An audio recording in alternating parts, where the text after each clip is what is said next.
Hey guys, it's your girl Juliet, and welcome back to my channel. If you're new, welcome, welcome, welcome.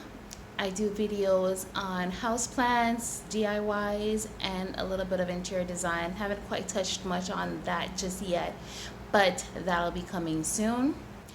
Today, let's talk a little bit about our plant parent fears and insecurities and all those, little feelings and, issues that we think of when we're first starting our plant parent journey.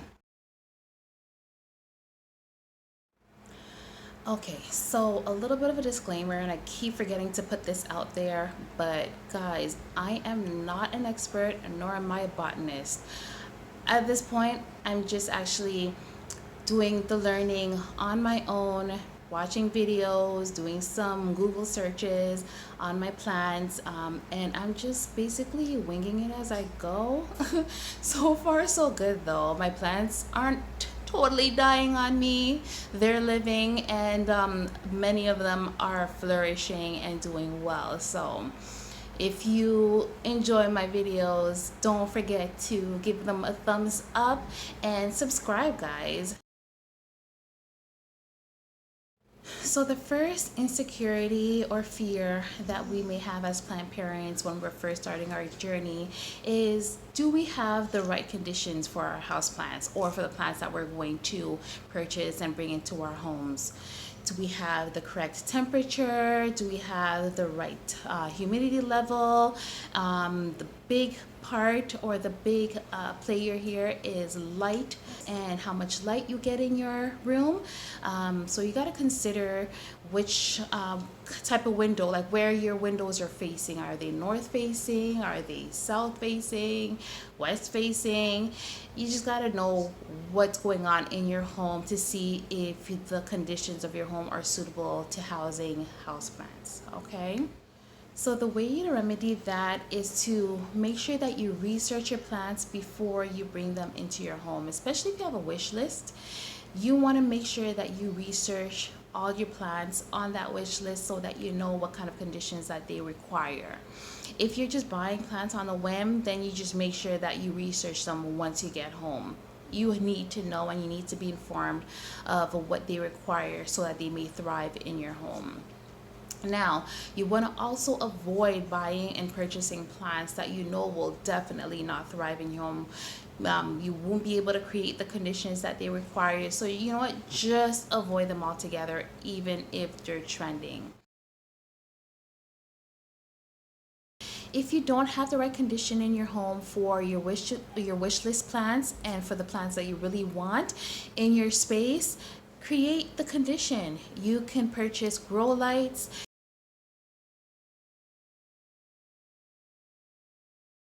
You can purchase a humidifier, and you can, I guess, to a certain extent, control the temperature in your home. If you can't control it yourself, maybe you're living in an apartment, you can purchase space heaters that will help increase the temperature in your home if you'd like. But as I was saying, if you don't have the right condition, create it yourself.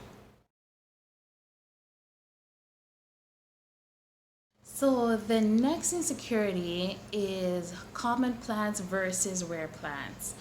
The idea that, you're looking to get plants that no one else has in your collections or that some people have, but you know what, they're expensive because they're rare and you can't just get them in the big box stores.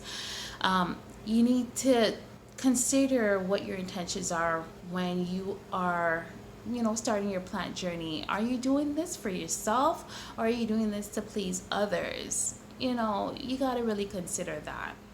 So you got to remember that the only person that matters in this situation when you're creating your oasis and when you're greenifying your home is yourself. You're the only one that matters, with the exception of children and pets, of course, because you have to consider that as well with the toxicity of plants, of certain plants. You got to make the environment safe for your children and your pets. But otherwise, it's you. You matter. You're the one that is going to be living in the room and in the space with these plants. So you got to get plants that truly capture your eye and your heart. Okay. Um, Remember, this is not a competition. There's no competition at all between you and any other plant parent out there. Do what makes you happy. Okay? So if you want common house plants in your home, get them. If you want rare plants in your home, by all means, get them. All right? But just do what makes you happy. Once again. Now, the answer to fixing that issue or that insecurity is to create a plant wish list. Okay? Research these plants and get the ones that you are truly attracted to, that you truly want. And that's going to make you happy at the end of the day.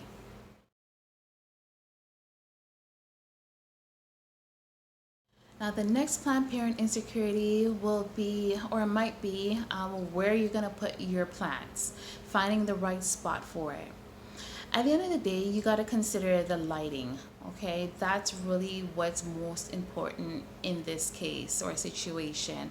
Finding the right spot where you're going to have ample light for your plant. Another thing is that you got to consider the toxicity of the plant. So if you know that it's highly toxic, you need to put it away from the reach of your children and your pets. Or another thing that you may want to think about is, if you have enough tables or plant stands and where they're going to go. If you're going to put it on the floor, if you're going to put it on a chair, there are a lot of ways that you can place and present your plants. You can do that with tables, as I mentioned. You can use a ladder. Are you going to have them hanging on from your ceiling or from your wall? It all depends on you. You might also want to DIY your own plant stand. That's another thing. If you are handy and if you have the tools, if you have the time, you can make and DIY your own plant stand yourself, okay? One thing as well that I wanted to mention is that you have to be flexible as well. When you bring your plants in your home and you pick that perfect spot, your plant might not be happy in that spot. So you got to know that it's okay to move your plants around so that you can find the right spot where they're going to flourish and they're going to grow, okay? I personally move my plants around all the time because I'm making sure and I'm trying to ensure that they are happy where they are and that they're happy in my home. And if you see that they're declining, move them to a different spot, try different arrangements and see what works for you. Another plant fear or insecurity are pests. Oh my gosh, guys, that was my biggest plant fear of all. I'm sorry. That was my biggest plant fear of all, getting plant pests and not being able to remedy them. So a few years back, I picked up some Dieffenbachias from some close friends, and I didn't research them before getting into it, but I watered them more than I needed to, and next thing you knew, I had a fungus gnat infestation. It was really bad, y'all, to the point that I just put them out on the balcony because I didn't know what to do with them, and eventually they died. So the way to fight pests or to avoid them altogether is to research them. Research all the types of pests that you could possibly acquire in your home through your plants, and know how to fight them. Right, so there are some products that you can keep on hand to fight and to prevent pests altogether. Products such as hydrogen peroxide, neem oil, some horticultural sprays, all those will help in combating and preventing pests altogether. One thing you want to remember to do at least once a week is to check your plants, check them for pests, check them for fungus gnats, take a look under their leaves, check the soil, and just make sure that you're not constantly, so that you're not necessarily hovering over them, but at least once a week, make sure you take a look at your plants to see how they're doing. Now, another plant parent fear is not knowing what's wrong with your plant, not knowing what's happening. You may have some yellowing leaves, you may have some browning leaves that are falling off. name it, anything could happen really. But that's a fear that I know I had. Now there are some things that you want to consider when you see things like this happening. Caleb, I see, I see you. Okay.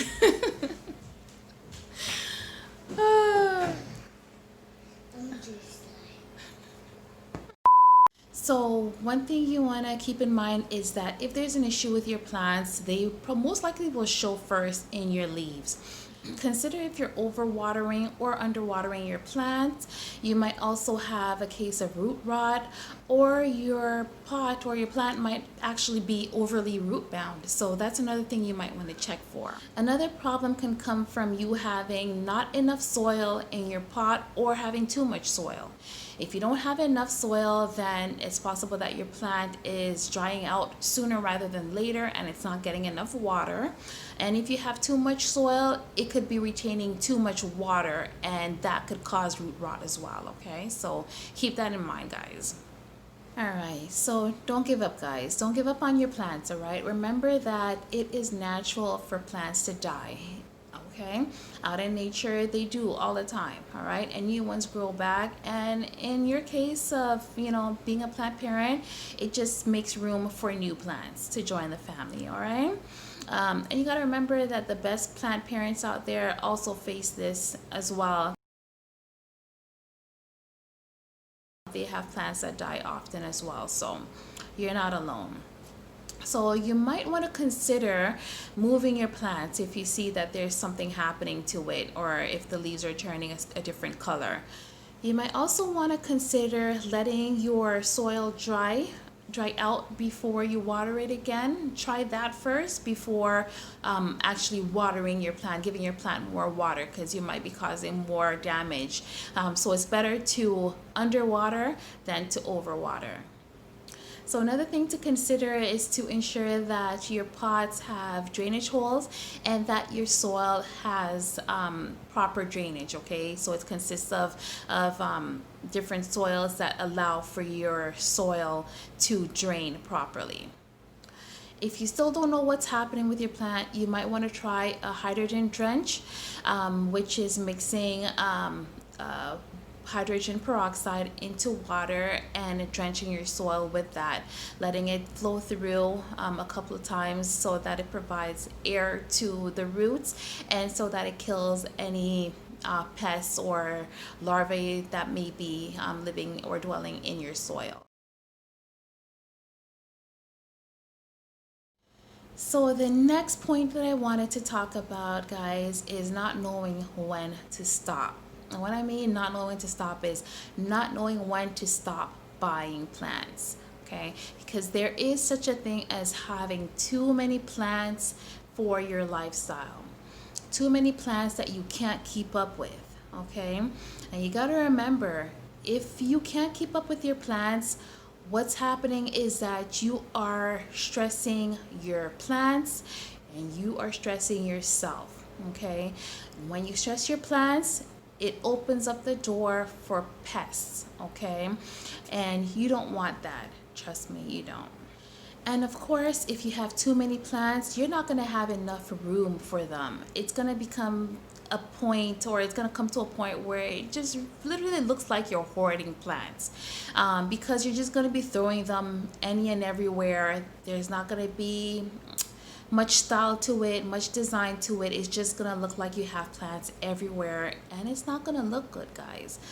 But at the end of the day, I mean, it's up to you what makes you happy, but just keep that in mind, guys. You don't want to overdo it where you don't have the time to take care of yourself, take care of family members, and to do the other things that you love to do in life. So you got to remember that plants cost money, of course, and it can get expensive. So you gotta budget. Make sure that you're budgeting and that you're not spending money that you need for groceries on plants, all right? So the way to fix this issue is that if you find that you have too many plants in your home that you can't keep up or you can't take care of them, you could share them, guys. Give them to family, friends, sell them. You can do that as well, make a little bit of money. Now, another thing you want to be sure to do is that you get the thoughts and feelings of your family members. At the end of the day, if you're not living alone, you gotta consider their feelings. See what they think about you growing a jungle in their space, especially if you're taking up their space, if you're putting plants in their room. Make sure you get their thoughts, okay? Involve them one way or another, right? So you got to make sure that you compromise and that you make sure that everyone in your home is happy with the living situation that you're creating. All right, guys, so that about wraps it up. And I hope that some of these tips were helpful in calming your fears and insecurities regarding becoming a plant parent and growing your own jungle in your home. If you enjoyed the video, give it a big thumbs up and don't forget to subscribe to my channel. A lot of y'all viewing my videos are not subscribed, so click on that button and join the family. Have a good day, guys.